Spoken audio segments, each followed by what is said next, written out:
Hello and welcome to Women in Retail Talks, the podcast where C-suite executive women in the retail space share their stories of professional growth, leadership development, personal journeys, and more. I'm Marie Albajez at Women in Retail Leadership Circle, a membership-based community of executive women at leading retailers and brands. Today, I'm joined by Jill Spiegel, Chief Merchandising Officer of the PGA Tour Superstore. In this episode, we're discussing what it's been like for Jill to be an executive female leader in a male-dominated industry, what drew her to retail, and how female golfers are really fueling the sport's growth. So Jill, thank you so much for joining me today. Thanks for having me, Marie.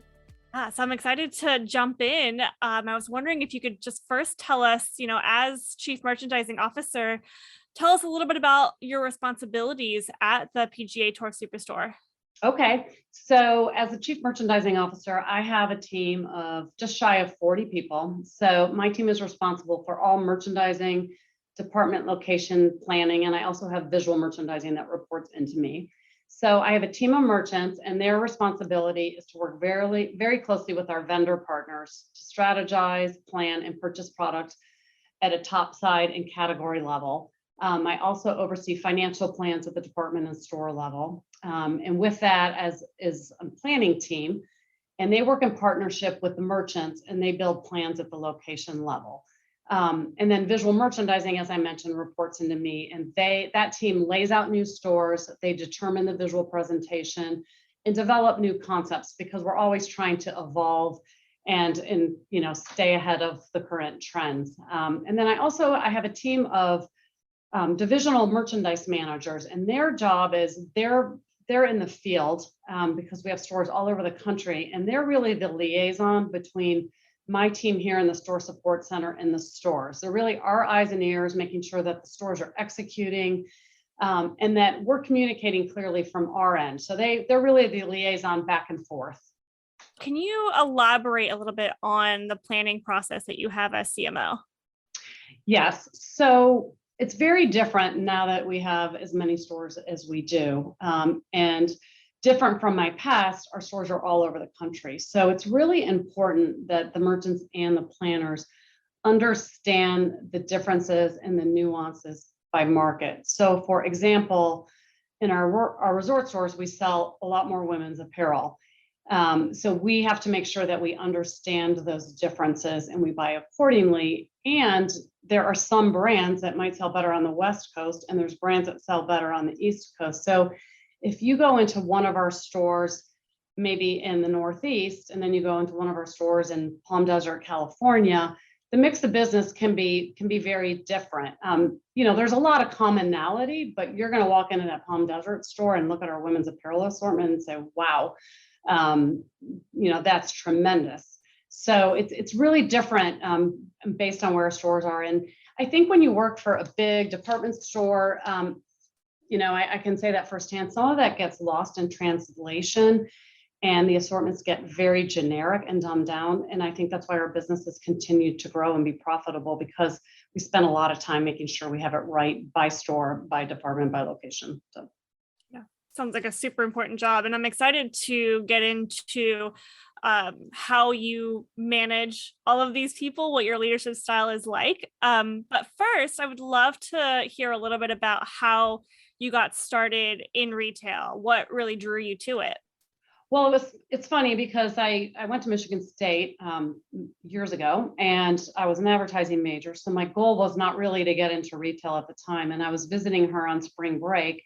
And she worked for a department store called Riches, which was a division of Federated Department Stores. And she convinced me to interview for the training class. So I did, and I was offered a job as an executive trainee with no plans to stay there long term. But I really took to retail. I loved it. And here I am 37 years later. Retail really gets into your blood. You either love it or you find it a grind. And I loved it for many reasons. I spent a lot of years in the stores. But most of my time over that 37-year period has really been in buying and planning. And I crossed back and forth quite a bit. I started in buying. We didn't have a planning division back then, went into planning, back into buying. And I think having cross-functional experience really made me stronger in the long run. Because I think anytime you have exposure to different positions, it makes you better at the other because you understand where that team is coming from. And merchandising has a lot of aspects to it: building relationships, product, obviously, creativity, and analytics. And that's why I like it. You really get to do a lot of different things. And I think when people think about buying, they think it's just about picking product, but there's so much more to it than that. Understanding analytics and metrics and what to do with that information is really important. And my favorite class at school was statistics. So for me, the analytic piece has been really fun, and blending that with creative. It's it's fun. And so I know that I ended up in the right field. Yeah, it's got to be so interesting. You have to have all of those components, like you said, in order to get to something like the chief merchandising officer. I'm wondering, is there any one role or job that you had, or maybe multiple, that really led to you getting into this CMO role? Yeah, probably, back when I was in department stores, really being a merchant, I loved the planning piece of it. I'd been a merchant, and then I went into planning. I came back into merchandising, and it was really fun and rewarding to really figure out how to take metrics and drive the business. So take those weekly reports that you get, and what do you do with it? What's working, what's not working, and what should we go after, and what trends are out there. So that piece for me was probably earlier on in my career, the piece that I gravitated to the most. And when I started here, I started as a vice president of merchandising, and my job has expanded, which I know we're going to go into. But that background was really, really helpful. Yeah, let's go into that. I mean, you started when you started, you had 11 people reporting to you, right? And I read that you now oversee, you said 40 plus in your merchandising staff. So tell me, how you built that team up. What do you look for when you're building that team? Yeah, so it's a really good question. And I look for a lot of different things when I'm building my team and when I'm interviewing prospective employees. And for any job, for me, skill set is very important, but it really comes down to work ethic, passion, and enthusiasm for the job. I want a team who can collaborate with others, both internally and externally. We work with a lot of external partners, and you can't achieve success by sitting in an office trying to do it by yourself. You have to work with others. I look for strategic thinkers, leaders who can think big, but who can also get into the details. And I'm sure you've heard the expression, retail is detail. And it really is, but you have to have a vision of where you're going first and then figure out how to get there. And when I interview people, internally and externally, I want to get to know the individual. I want to know, are they a good cultural fit for the team? We have a very unique culture here that we're very proud of. And I want to make sure that person is going to fit in. Do they have the right skill set and experience level? Are they open to new ideas? Are they a team player? Can they manage the workload, and are they committed to what the job requires? Because we run at a really fast pace, and like I said earlier, it's not for everyone. And I want to look at, does this individual have long-term potential to move up in the organization? I want the job to be rewarding for them, and can they cross over to other areas within the company too? It's great to have specialists, but it's also good to have people that have come from other areas. You just have a broader understanding. Yeah, for sure. I wonder if we could talk a little bit more about the culture at the PGA Tour Superstore. I feel like nowadays, interviewees and job seekers, culture is kind of number one in their eyes, or at least in the top 5 in terms of what they want out of a job. So tell me more about what is unique about the culture there. Well, it really starts with our owner. Our company the owner of our company is Arthur Blank, who was one of the founders of Home Depot. And he's very involved in our business. He's the owner of the Atlanta Falcons, among other things. And at Home Depot, they started their company on a core set of six core values. And those core values are the core values that we live and breathe by. And I've worked at places where you have core values, but they're a poster on the wall. And so you walk by that poster. Here, his belief and our belief is, if you are living by the core values, the business will follow. So it's integral in everything that he does, and it just really makes it unique. And I've brought on a lot of people. I've been here 11 years, and I've brought on a lot of people from my past, the past companies that I've worked for, and I'm always talking about it in the interview process. And I don't think people really believe it until they get here and they feel it. And it's what makes us unique. And when I started, we had 11 stores, or we have 54 as of this past weekend, and we're growing like crazy. And one of the things that we're not fearful of, but that we just want to protect more than anything as we grow is keeping that intact. It's our number one priority. Yeah, that's great. And congratulations on that growth and of the new stores, by the way. It's really impressive. Thank you. Yeah, it's been fun. Yeah. I want to go back to what you said you look for a candidate who has that long-term potential to move up within the company. Can you talk a little bit about what kind of leadership, professional development opportunities there are to move up? I think we talk about a talent pipeline all the time, but really we look at the leadership pipeline, and how do you guys grow your leaders there? That's a good question. And I think early on, when we were a much smaller company, that was harder to do, because there just weren't as many positions, and we weren't growing as quickly. And when I started here, we had probably 30 people in our store support center, and we're up to over 150 now.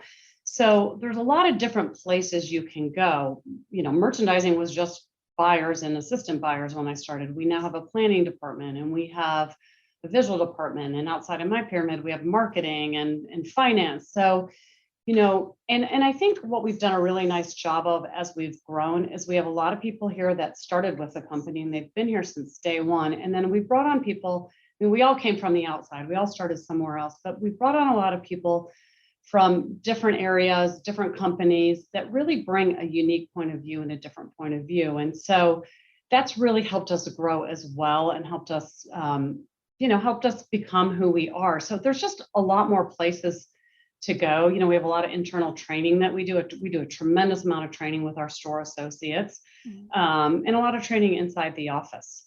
That's great. I know you said you've been here 11 years, but when you started, and maybe this is still the case now, you were probably one of the only females in a higher role. And now, as a CMO, I'd love for you to share your experience as a female executive in what we think of as a male-dominated industry, being golf. How did you rise to the top in that environment? Well, it's funny that you asked that, because 26 of my 37 years was spent in department stores, which was primarily women. And when I started here, I was the only woman on the leadership team.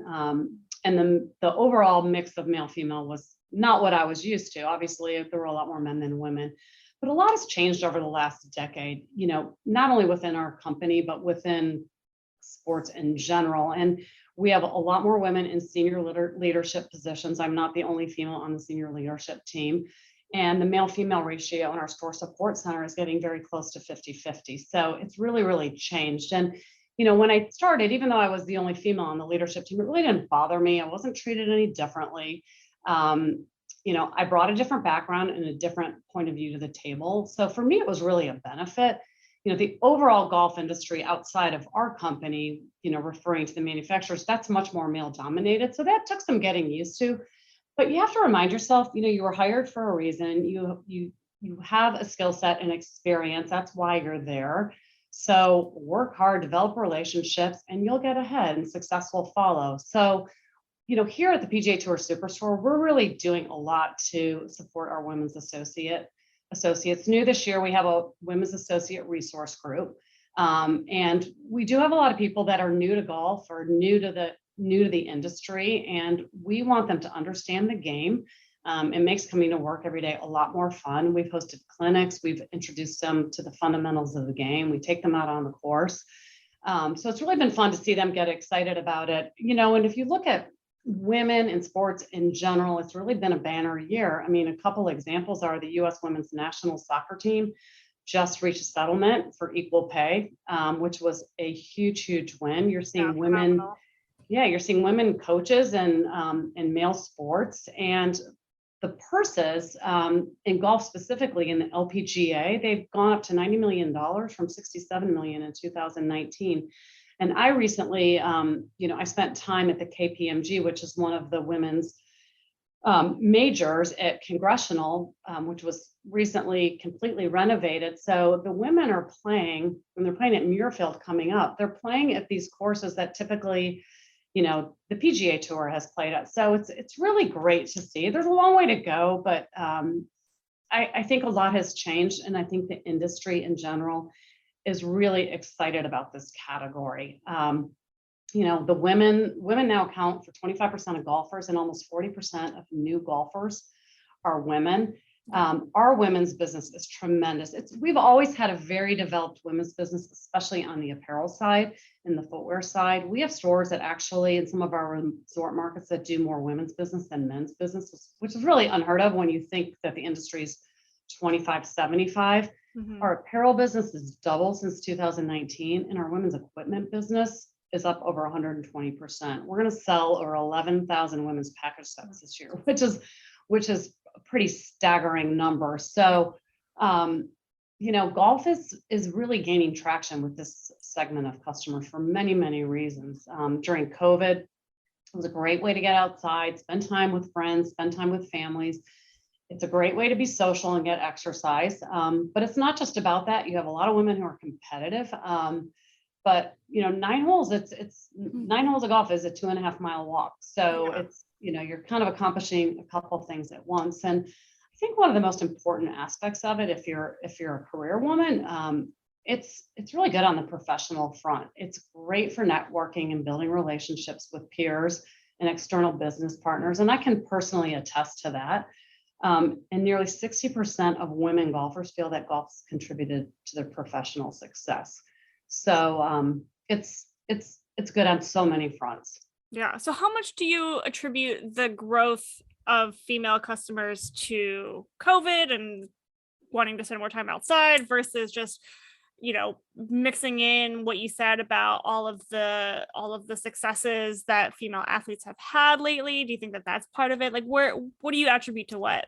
Yeah, I think it's both. And I think, COVID in general, was obviously it's not beneficial, but it's been very beneficial for the game of golf. And rounds of golf in 2020, and you have to remember courses were closed for a couple months. Rounds of golf typically prior to COVID are somewhat flat every year. They were up over 13% and then another 7% in 2021. So to think that rounds of golf that have been flat for the last decade are suddenly up 20%. Is tremendous. So I think there's more awareness around the sport. I think, there's been more flexibility about working from home. So I personally see it. You see families on the golf course. You see women playing with their husbands. You see groups of women playing. So I think it has brought more attention to the sport. So in a sport that used to be very intimidating, and the impression was, unless you're an athletic man, this isn't the sport for you. That has changed.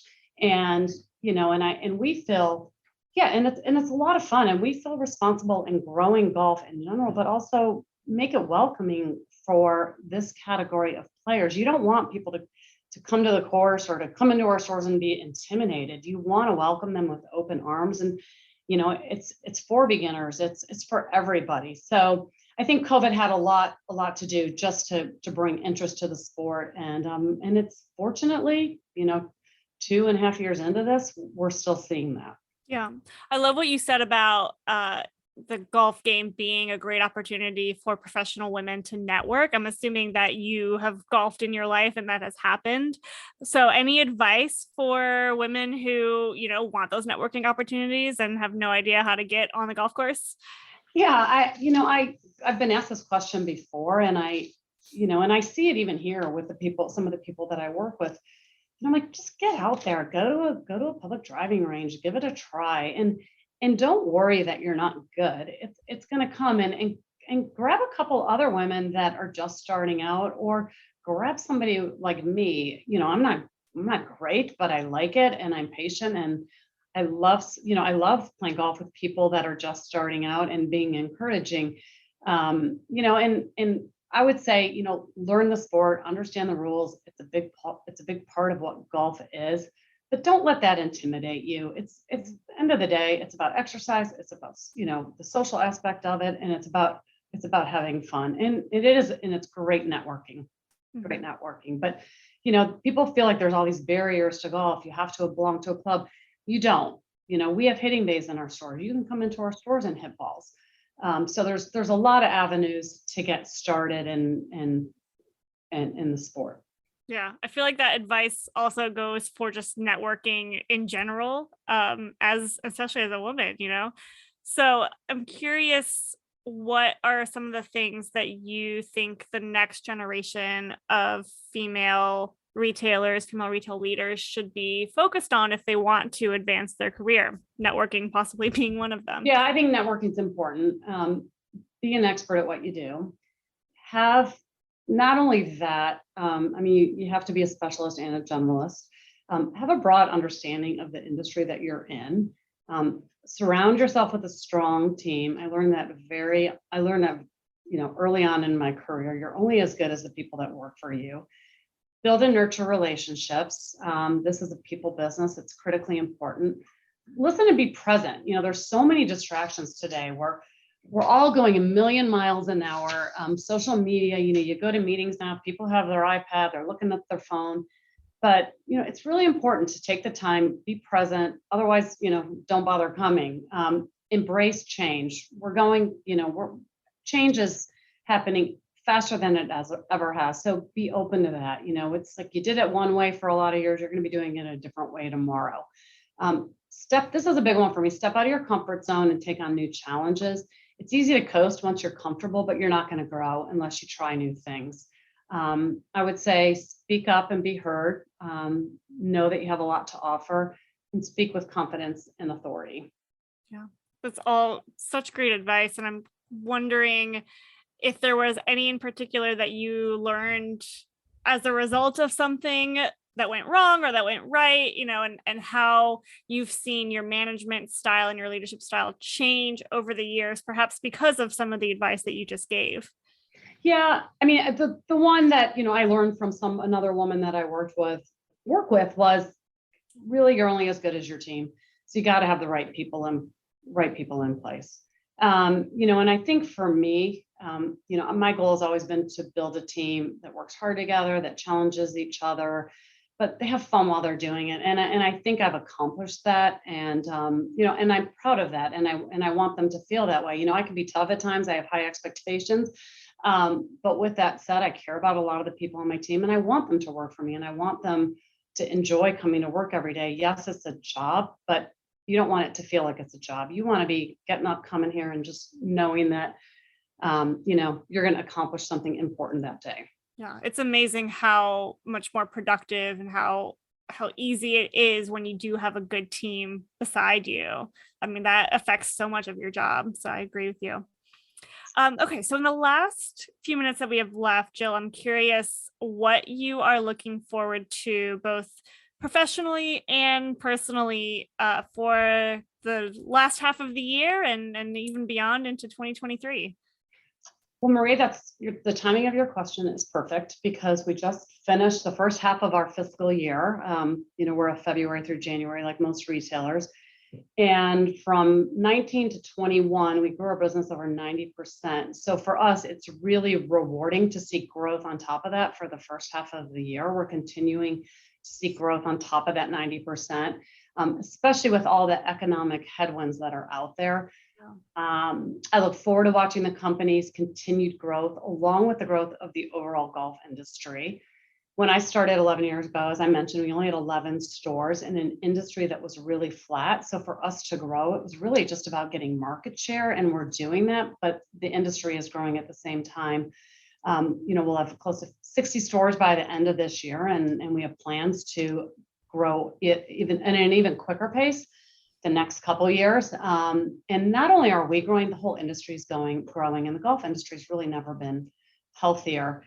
On a personal note, I'm getting closer to being an official empty nester. So I do have more time on the weekends. So, I look forward to traveling and spending more time with friends and family and spending more time on the golf course because it's what I do for a living. I don't golf for a living, but it's related to what I do for a living, and I love it. It's And your bread and butter. yeah, it is. And I learn a lot while I'm out there, not just about, I want to get better, and I love it. And I play with my husband and a lot of friends, but I learn a lot about what I do for a living when I'm out there. So it's really beneficial for me too. So selfishly, it's a good activity. Yeah, what better way to learn? I love that. Learn more about yourself and your job and the team around you. I love it. All right. Well, Jill, we are out of time, but I really enjoyed our conversation, and I would love to see the growth that you guys continue to have, and I'm sure you'll continue to do great things. So thank you so much for joining us. Thanks, Marie.